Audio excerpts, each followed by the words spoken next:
you have to check out this American bottom bracket. These things are precision sealed and come in various colors. Like always, you're watching StackBMX.com's YouTube channel, where we explain everything about bike parts, from how they're made to what colors they come in and if they fit your bike. Today we're going to do an explain and review on the Profile hop-up kit American bottom bracket. So if you're wondering if these fit your bike or anything like that, just hang tight, I'll let you know.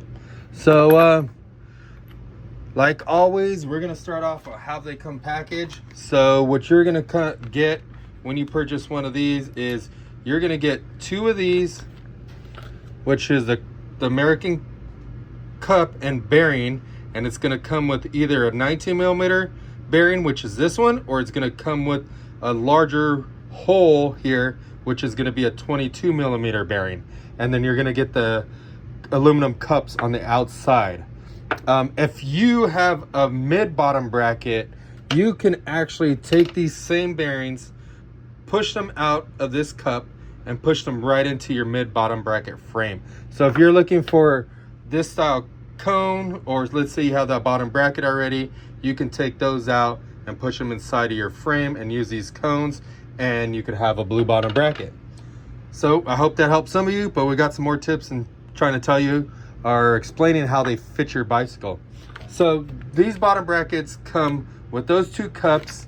It comes with a large cone and a smaller cone. From my experience, if you have a cassette hub, you might not want to run this washer. I know it seems weird, you want them to cover the bearings, but keep in mind there's a dust cover right here. This little cover thing isn't really doing anything. Dirt can still get back there, can still touch the outer ring, but in the end of the day, no dirt or grime or anything like that's going to get in there because it's got this rubber seal. So this doesn't really matter. You can actually put some of the little washers right here to make your sprockets center with your rear cog. And keep in mind that it's more important for that rear cog to line up with the sprocket in the front than it is to have this cone. So just having this cone and you want to be hard-headed, this will actually mess up your bike more because it's going to cockeye the drivetrain. It's going to make your chain grind your freewheel or your cassette, and then also grind your front chain ring, as well as give more stress on your crank bearings as well as your hub bearings. So keep that in mind if you need this washer. A lot of them don't need it. If it's a freewheel bike, you can probably run this because it changes the spacing and everything like that. So keep that in mind. These bearings, let me pull up another. These cups and bearings actually come with two different size bearings. So the 19 millimeter, which is this one, the 22 one, which is a bigger hole.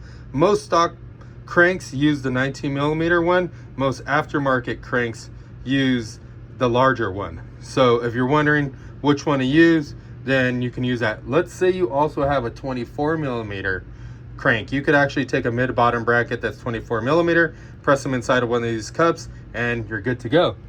So this bottom bracket also comes with this tube spacer. I know this thing can be a real pain in the butt, but you're actually gonna stick this inside of your frame in between your cranks like so. When you do that, what it does is it allows these two bearings to push up against here. When you tighten up your cranks can't push the bearings anywhere, and it allows your cranks to spin really, really well. Without this spacer, you actually push the bearings in this way. It creates a big ton of load on a very small part of the bearing, thus damaging the bearings and causing the bearings not to spin freely. So if your cranks are running really tight or ratchety, it's probably because it doesn't have this tube spacer in it, or the tube spacer is too short. If the tube spacer is too long, you're going to need to cut it and make it really, really straight in order to make it work right. If it's too wide and it's shaking in there, you can add some spacers on here to take up the space.